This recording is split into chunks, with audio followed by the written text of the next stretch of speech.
After the success of Roadhouse starring Conor McGregor, a sequel is now in the works, and this time it's packed with more fighters. Michael Chandler and Dustin Poirier will both appear in Roadhouse 2, along with Tyron Woodley, Stephen Wonderboy Thompson, and Michael Venom Page. Filming will take place in the UK, Malta, and Georgia. No word yet on when it starts, or if it could delay fights for the active UFC names involved.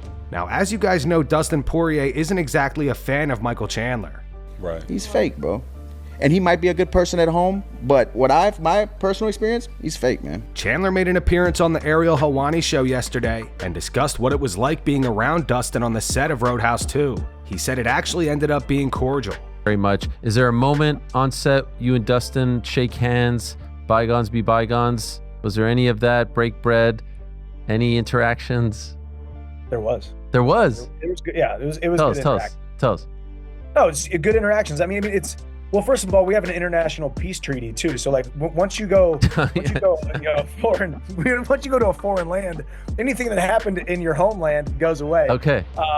But no, I mean, it's one of those deals where, number one, even if he hates my guts and I hate his guts, which is not really true, we've just had some disagreements here and there, the respect that Dustin operates with and the respect that I operate with, we're not there to make it about us. You think I'm going to disrespect Jake Gyllenhaal and Josh and the production and all the stuff by starting something with Dustin or him doing the same thing with me? It was cordial. It was even more than cordial. It was bringing up stuff about our fight, and talking about disagreements, because obviously you got buffers there too. Yeah. You got Tyrant, you got Wonder Boy, you got MVP, you got all us kind of talking, and we're talking as fighters, like, oh yeah, remember that time, we did that, it was cool. Great. It was fine, and he's a stud, and I wish him well in his retirement. I was very happy to hear that he was, coming on set and going to be in the movie. So it's gonna be good, man. It's gonna be a really, really, really good movie with some really awesome people involved and attached. So you saw some of the other names: Dave Bautista, Wow, Peter Sarsgaard, who's a stud, man. So it's gonna be cool. Jack Della Maddalena appeared on Israel Adesanya's YouTube channel, where the two talked about JDM's upcoming welterweight title defense against Islam. Both gave Islam credit for his underrated striking, with Izzy even saying Islam's striking is better than Khabib's. He will go all the way, but look at him now. I think you're going to do some great things in this division. It needs it though, that's the thing. Yeah. Even for me, the fact that they give you Islam straight away, I was thinking, is that disrespectful? But I said, nah. I don't say it's disrespectful. They just respect Islam and they want to give him a shot for the belt so he can be, like Alex did, go double champ status. But I'm like, What are your thoughts on Islam, and what do you think about his progression through the years and since he's become champion? I mean, I think he's definitely gotten better, like 100%. He's In what more, aspects? All around, like definitely the striking for sure. Yeah. Like he's better striking than Khabib, I think. More cleaner striking than Khabib. more weapons, more cleaner. He's not as rushing as Khabib, So yeah, he's definitely improved. Like you look at his first fight compared to where he's at now, it's a lot better. And you got to think when he's stepping up to welterweight, he'll be in better shape, like almost better shape, I would think. Like how tall is he? He's probably a bit shorter than me, maybe similar height though.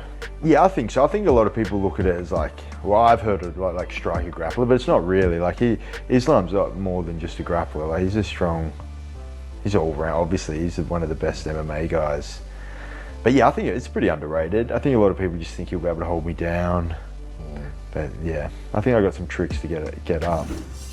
Reinier de Ridder reflects on his recent loss to Brendan Allen at UFC Vancouver. RDR started strong in the first round, but things quickly fell apart. By the end of round 4, his corner stopped the fight after Allen completely wore him down. In an interview with Submission Radio, RDR said, "Most importantly, I f***ed that up. I f***ed it up big time. In training camp, looking back, I was pushing myself way too far in the last, especially, basically the entire camp. I was feeling slow, very run down, very tired after every session and during every session. To be honest, even in the Robert Whittaker camp, I wasn't feeling like myself the last couple of weeks, but I was very stubborn as a Dutchman is supposed to be, and I pushed myself, kept pushing myself, kept going harder and harder and harder, and that's what showed in the fight. I'm not even sure if it's the weight cut. It must play a part as well because it was very hard to get down this time. But most importantly, I just beat my body up this year like crazy and I just went too far. Everybody said, why are you fighting? Take some time off, rest. And I was the only stupid guy who said, no, I'm going to fight.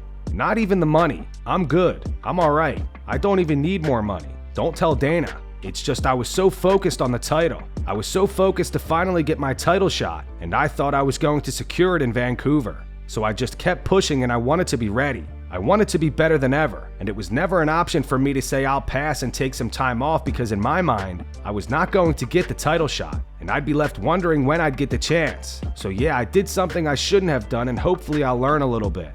RDR says he also may eventually move up to the light heavyweight division. However, he still has work to do at middleweight. He continued, one of the things I've done is a DEXA scan to figure out what my lean mass is and everything. And I'm a little bit heavy for an average middleweight. So it is a consideration to go to light heavyweight. And I think I will in the future. But then again, I've been able to make it 5 times this year in 11 months. 4 times I did extremely well after the weight cut. I was close to being 100% fighting, so I do think there's still a future for me at middleweight, although it might not be where I finish my career. Belal Muhammad explains why he thinks Islam Makhachev will defeat Jack Della Maddalena. For me, breaking down this fight, stylistically, obviously trained with Islam, fought Jack. It's going to come down to if it hits the ground. If it hits the ground, for Islam, I think his top game is going to be really good. He's very smart, very controlled, doesn't let you off the hook when you make a mistake. Jack makes mistakes on the ground. He uses it to scramble. He has good scrambling ability. He has moments where he's like lapses safety, right? He'll give up his back, he'll give up his neck, he'll give up an arm triangle. And you can't do that with Islam. Islam's gonna see that and he's gonna exploit it. I think if Islam comes out wrestling right away and forcing that takedown right away, making that work, it's gonna be a long night for Jack. He's very smart. He's good on the feet. He has good hands. He doesn't give up on himself. He always pushes through. So Jack's not gonna be like a quitter. But honestly, I just think that Islam's takedown offense is gonna be more than Jack's takedown defense. And then when it goes to the ground, it's gonna be a bad night.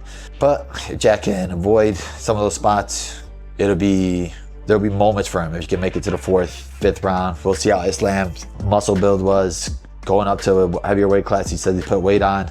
So for me, with this one, I think I'm gonna pick Islam in this fight to win it. And if it goes to the ground, I think it'll be a finish.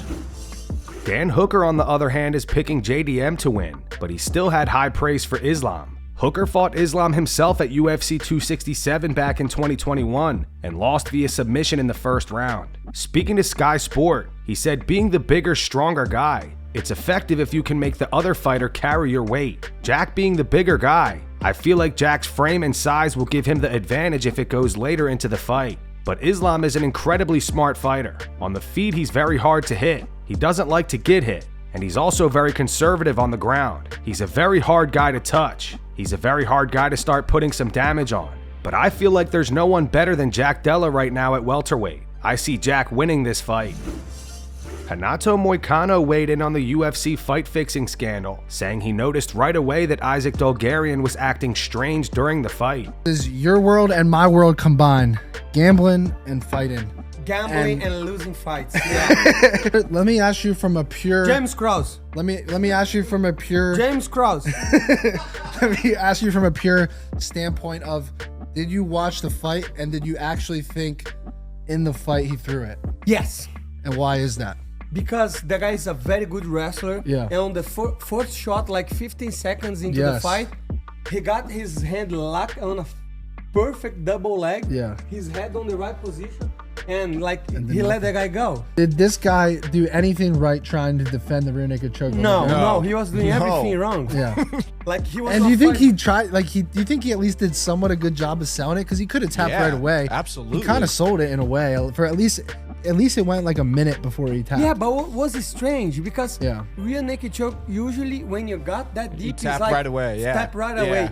For me, he was like showing, I'm gonna show that was hard, but he was not doing the things that was supposed to do. Yeah. You And know? then right when he lost and he got up, he made like a face, like a sigh. Yeah. Like, you know what I mean? I saw that. He's selling it. It's like WWE. I don't know. Leon Edwards is aiming to beat Carlos Prates at UFC 322, fight Ian Garry afterwards, and make his way back to a welterweight title shot. I fought all the wrestlers in the division. You know, I'm finally getting out to get my hands on a striker, getting more free flowing. So I'm excited to go out there and put my skills up against this. The division at the moment is wide open. I've got the cards back to back. My card You got Belal and Ian the week after. Whoever performs the best gets the next title shot, you know what I mean? And I'm truly feeling the best I've ever felt in my life. I mean, I feel like I've had my time off, I've refocused, I've regained where I left off, you know, so I'm excited to go out there and perform in an arena like MSG. It's one of these arenas that when you're old and you're retired and you sit back and you think, like I did MSG, you know what I mean? So I am taking it with both arms. I am, like I said, excited. I am focused and I am ready. He's got like a little momentum going on now. He's a new kid on the block. He just came off a good finish in his last fight. So I feel like me going out there, taking him out, will prove that I am the best in the world again, you know what I mean? So after MSG, my performance, I put on the best performance of my life, and I felt that set me up. I want one more fight, early March, April. I want to fight for the world title in the summer. That's what I'm envisioning for myself, you know what I mean? So I'll go out there, I'll take him out. I'd love to get Ian next. Put him away and then get back for the title. Whoever's got it at the time, I'm ready to go. Jiri Prochazka made an appearance on Demetrius Johnson's YouTube channel and revealed the toughest physical challenge he's ever done. Ooh.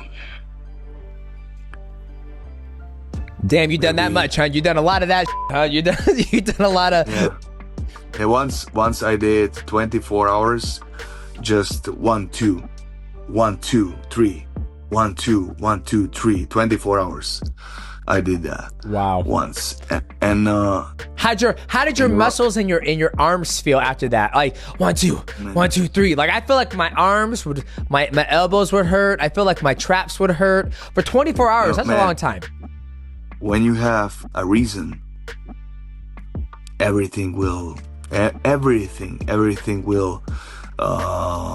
work for that.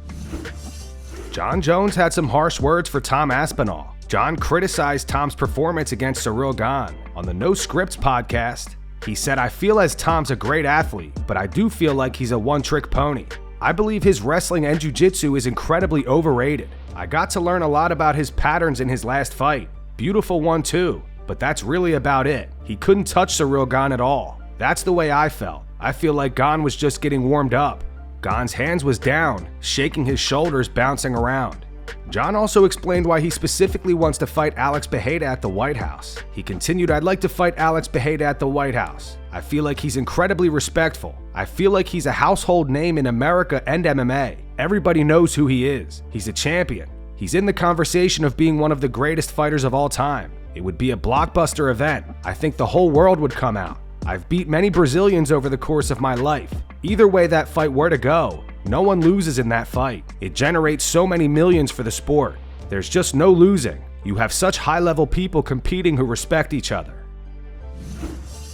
Former UFC fighter Casey Kenny has been sentenced to 6 months in county jail after pleading guilty to a reduced charge in a DV case. The 34-year-old, whose last fight was in 2021, originally faced multiple charges including kidnapping, several assault charges, and disorderly conduct following an incident in July 2024 involving his ex-girlfriend. Under his plea deal, Kenny must serve 180 days in jail starting October 30th, complete a DV offender treatment program, and a substance abuse program, stay on probation for 3 years, stay away from the victim, and pay fines and fees. Additionally, he pled down to a separate drug paraphernalia case and is now on supervised probation for 2 years, required to complete 100 hours of community service, and the substance abuse treatment. Kenny's last fight in the UFC was a split decision loss to Song Yadong back in 2021, and before that, he lost a split decision to Dominic Cruz, which came shortly before he was released from the promotion. And that's going to wrap it up for the news. Thanks for watching. For daily MMA news and content, subscribe to Full Mount MMA and click the bell icon to be notified when we post videos. Here are the 3 top comments from last video. The first one's from John O. Harper. It says the FBI should start their investigation with Jake Paul fights. They're all fixed up front. The second one's from Doom Studios. It says, I really don't want a tragic ending for BJ Penn. He really needs help, man. And the final one's from Ace. It says, Dana forgot why he left Boston back in the day. It was because of the mob. Why didn't you go to the police, Dana? LMAO. Dude has been so rich for so long he's out of touch with reality. Those were the 3 top comments from last video. If you want to be featured in the next one, all you have to do is comment down below. And if you missed yesterday's news, click the video on screen right now to get caught up.